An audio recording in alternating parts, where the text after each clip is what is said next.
আসসালামু আলাইকুম। একটু হুঁশে কাজ করবেন। দেখেন এই ছেলেটা এখন এই যে চঙ্গটা এভাবে উঠছে।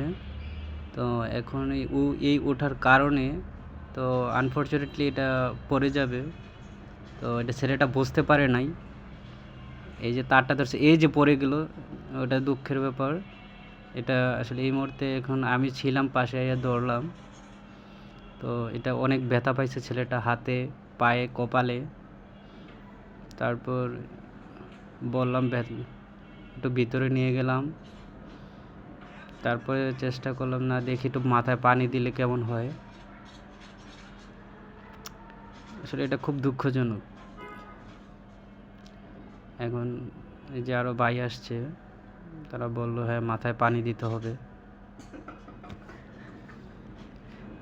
এই যে এখন ওয়াশরুমে নিয়ে যাওয়া হচ্ছে। না, এখন হালকা একটু পানি দেওয়া হয়েছে। আসলে এই ভুল কেউ করবেন না।